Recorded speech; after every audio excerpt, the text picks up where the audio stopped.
சுப்பிரமணிய ஒன்றியத்துடைய துணைப்பெருந்தர் பத்திரிகை தொலைக்காட்சி துறைகள் அத்தனை பேருக்கு என்னுடைய கால நேர வணக்கத்தினை பகிர்ந்தோடு தெரிவித்து நாம் ஒவ்வொருவருடைய நடைபெறுவதற்கு பேர் உதவியாக இருந்து ஏற்பாடு செய்து சிறப்பித்துக் கொண்டிருக்கக்கூடியதான அத்தனை பேர்களின் பற்றிய இந்த நிகழ்ச்சியை ஏற்பாடு செய்து நடந்து கொள்ளக்கூடிய இந்த பகுதியில்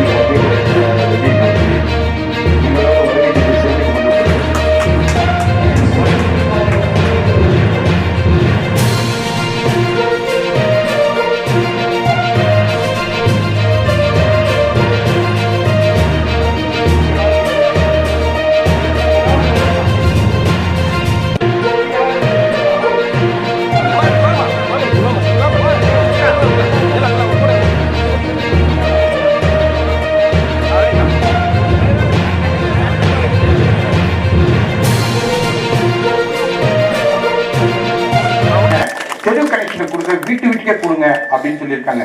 அந்த வேலையெல்லாம் இப்போ தொடங்கி இருக்காங்க. அந்த அளவுல தாய்மார்கள் மீதும் கிராமத்தின் மீதும் புரட்சி தலைவர் எம்ஜிஆர் எப்படி ஏழை எளியவர்களுக்கும் கட்சியை தொடங்கி ஆட்சி நடத்துகிறாரோ அதே போன்று புரட்சி தலைவர் எப்படி அம்மா அவங்க ஆட்சி நடத்துறாங்களோ அதே மாதிரிதான் எடப்பாடியார் அவர்கள் கூட கிராமத்துடைய மக்களுடைய தேவைகளுக்கு இன்னைக்கு ரேஷன் கடையும் தண்ணி இதெல்லாம் எவ்வளவு முக்கியத்துவம் உணர்ந்து நமக்கு இதெல்லாம் செஞ்சு கொடுத்துருந்தா இருக்காங்க. இது போல இன்னைக்கு அரசு உங்களுக்கு எல்லா வசதி வாய்ப்பையும் அம்மாவுடைய அரசு செஞ்சு கொடுத்துருந்தா இருக்கிறோம். இதோட இன்னும் வேற யாராலும் செய்ய முடியாது. எந்த சட்டமன்ற உறுப்பினர் அமைச்சரோ இல்ல முதலமைச்சரோ யாராலும் எந்த நாட்டிலும் செய்ய முடியாது. அந்த அளவுக்கு வசதி வாய்ப்புகளை இன்னைக்கு நமக்கு பார்த்து பார்த்து முதலமைச்சர் அவர்கள் செஞ்சு கொடுத்துருக்காரு. ஆக இதெல்லாம் நீங்க புரிஞ்சுக்கங்க. எதிரிகள் ஏளனம் பேசுவாங்க, எதிரிகள் குற்றம் குறைகளை சொல்வது அவர்களுடைய வாடிக்கை. அவங்க காலங்காலத்துக்கும் ஒருத்தர் குறை சொல்றது என்னதான் நல்லது செய். இப்ப ஸ்கூல் திறக்கணும்னாங்க, சரி என்ன பண்ணாங்க, சரி இது எதுக்கு பிரச்சனை, இன்னும் கொஞ்ச நாள் தள்ளி போலாம். அப்போ எல்லாத்தையும் குறையே கண்டுபிடிக்கிறது அவங்க நல்லது செய்யணும்னா கூட, அதாவது உதவி பண்ணலாம் கூட ஓதும் கொடுக்க கூடாது. இதுதான் இன்னைக்கு கொரோனா காலத்துல எவ்வளவு பெரிய விஷயங்க. இன்னைக்கு நம்ம நாடை காப்பாற்றி வச்சிருக்காரு முதலமைச்சர்.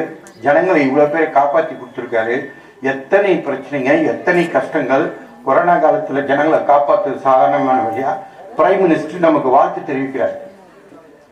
இந்த நாட்டுடைய பிரைம் மினிஸ்டர் பிரதமர் மோடி தமிழ்நாட்டை வாழ்த்துறார். சிறப்பா நீங்க செய்றீங்க, எந்த இந்தியாவில் எந்த மாநிலம் இல்ல தமிழ்நாடு தான் சிறப்பா செயல்படுது அப்படின்னு சொல்லி சொல்றாங்க. அந்த அளவுக்கு நம்ம ஜனங்களோட கவனமா மக்களை காப்பாற்றுறது, மக்களுக்கு திட்டங்களை கொடுத்து இருக்கக்கூடிய அரசு அம்மாவுடைய அரசு. தொடர்ந்து நீங்கள் எல்லாம் அம்மாவுடைய அரசுக்கு தொடர்ந்து உங்களுடைய ஆதரவு தேவை. அதுதான் நான் கேட்கிறது.